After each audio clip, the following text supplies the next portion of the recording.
the persecution of free speech and freedom. And it's because he's completely blackmailed himself. I mean, my gosh, his father is a famous communist publisher and pornographer, Frank Marshall Davis. They had a tweet the president questions yesterday as if he was really responding himself. And so we asked him, does he ever visit Frank Marshall Davis's grave? You might want to retweet that. That's up on Real Alex Jones. But filmmakers like Dinesh D'Souza, Rick Perry, last time I heard, is they're still trying to put him in jail for vetoing, funding for a county initiative to fight official corruption. And then the person running it is spitting on police and attacking people and acting like a total maniac. So they indict Rick Perry. I mean, that's a local issue, but the Democrats are just running wild when they themselves, fast and furious, Benghazi, the Clinton donors, foreign dictators give her money so as State Department head, the Secretary of State, she would sell them the weapons, authorize the weapon sales. I mean, it's crazy. This morning I called and said, hey, send Joe Biggs if he wants to go. And Joe Biggs was already going to an airport, had already been authorized by Rob Dew, our news director, to go.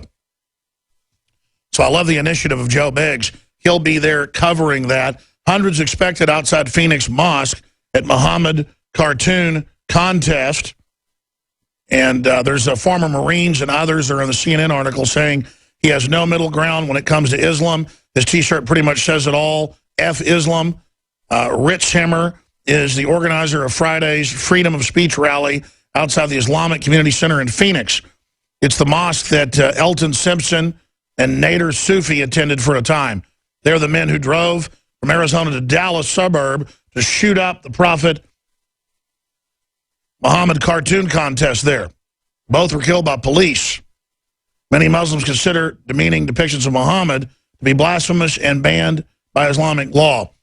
Here's the deal. I'm not Islamophobic, as they call it. I know there are a lot of good Muslims that are good people, a lot of smart scientists, you know, nice folks. The problem is radical Islam is being funded by Saudi Arabia and the West. It's being allowed to take over. It's combined forces with the left.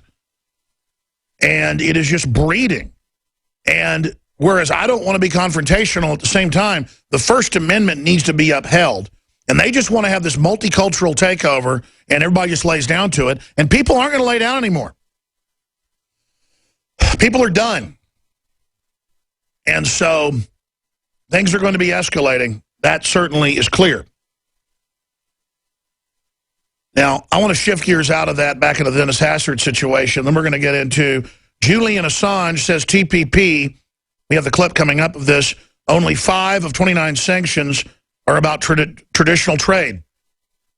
Well, we're glad, Mr. Assange, that you want to be the important guy so you won't release the entire 30-plus parts. You've only released the part on the Internet that's the most draconian, Internet-killing, taxing, regulating, 3 strikes, you're banned from the web, corporate boards decide, no due process. What are you doing not releasing all the sections? Because they now say there's only 29. There were 33 sections back when they first said WikiLeaks had the info. And so that video's up on Infowars.com. Again, we'll play a clip in the next segment. And I don't want to sit here and just bash WikiLeaks, but they dole out what they want when they want. We know what they've done in the EU, and we know what they've done under the NAU, and this is just more of that. It is anti-gun, it is open border, it is globalism. It is free speech restrictions, it's everything. But why won't WikiLeaks release it? Congress won't release it. Amnesty's secret. Secret trade deals are secret. But the point is, it's not a trade deal. It's a global government treaty. Assisted suicide bills advancing in California legislature. Fukushima produce making its way into international stores here in the U.S. Huge news on the economy. U.S. economy contracted to 0.7. It was 0.2. But now we learn that this happened in the first quarter. That's all coming up. But just finishing up on my points on Dennis Hastert, the Speaker of the House, being indicted yesterday by the FBI. You can just go to Infowars.com and read the indictment for yourself. This is a grand jury a year ago, basically back in February 2014. And they're just now rolling these out. They waited till they got rid of the Attorney General, who's totally discredited, to put a new puppet to carry out the exact same operations of political persecution. Dennis Hastert is a horrible poster child, poster goblin for everything wrong with the Republican Party. I don't like him. He is just a Republican in name only. He is a horrible creature. And Wayne Madsen has said many times he's connected reportedly to molesting young men there at the high school. And that's what this indictment seems to point towards. He was trying to cover up something at the high school and paid the person $1.5 million. The issue is the FBI knows about the government drug dealing, the central banks owning the aircraft. It's all come out. They do nothing. They're allowed to do nothing. 15 of the 19 hijackers, they were ordered to let them in, had to stand down.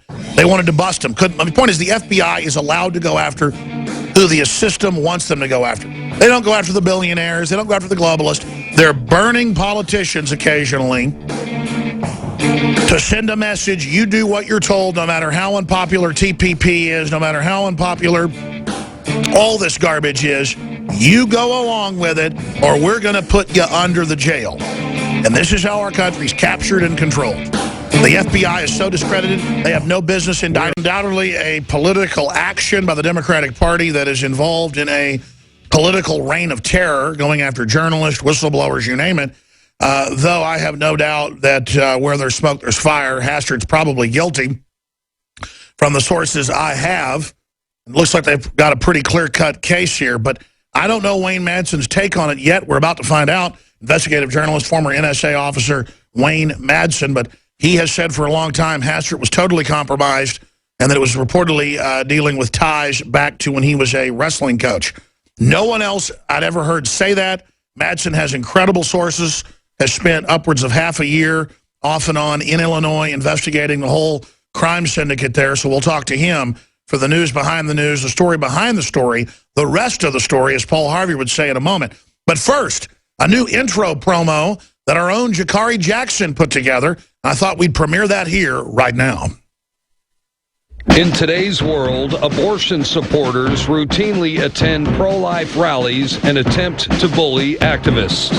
If you have a problem and need a smelly group of commie devil worshippers, maybe you can call the A-Team. How many did I adopt? I kill my kids. I kill my kids. A white privileged racist male that doesn't stand for women's rights. Get the out of here. Hey, we saw your Facebook with your communist hammer and sickle. That's pretty cool, man. Is that you on the Facebook? Is there a Facebook page of you with a hammer and sickle? I don't think so. I don't want children. I love Satan.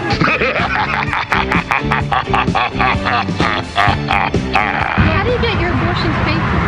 I pay for them. I thought you said free. Upwards of 50. Really? Oh, yeah. You piece of Bunch of misogynistic mother. Take your male privilege somewhere else. How about you being aggressive? I'm being aggressive.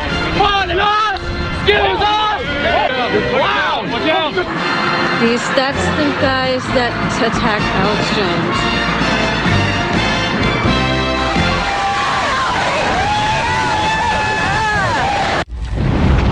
From the front lines of the information war, it's Alex Jones. We should call that video "Pro-Abortionists Caught Chanting Satan Again." Or new video, "Abortionists Worship Satan." And we need to put that video up on Infowars.com and PrisonPlanet.com. And look, I'm not here bashing women that have had abortions. The point is the people driving and pushing it are into the occult. I just learned this from investigating over the years. And it's an anti-human, anti-minority movement to get rid of mainly poor black people and Hispanics. And so I'm just sick of the Democratic Party trying to race bait all day when more blacks have been aborted since Roe v. Wade than have been born. And there's new numbers out today. We've aborted more people since Roe v. Wade than lived in the country in 1880. CNS News reports on that. So Margaret Sanger, the Rockefellers, they taught Hitler everything he knew. Just admit the roots of what's pushing it, okay? I'm not here judging you. I'm not here on some high horse saying, blah, blah, blah, you're a killer. I've told people that I've been involved in abortions when I was younger. I think it's bad. It's wrong. I've repented of it, but I'm not here judging you. I'm simply saying it's treating humans like trash, and the anti-abortion pro-life people were right back in the 70s. Then it's old people, then it's babies, then it's cripples. I was politically incorrect, but it's okay to kill them. It's the disabled. It's the veterans on don't treat list. And they always confuse it with a right to die argument.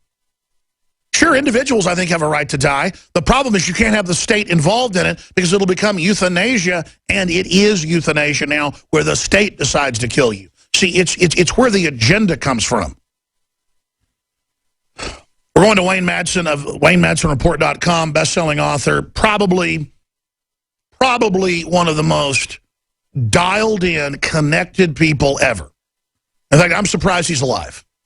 A lot of people that he has put on the show, that he's given his contact to, have ended up dead. I can think of 3 or 4 of them right now. D.C. Madam and others. I mean, folks, we've had the Navy SEAL families on about that being a staged raid and saying it was a body double.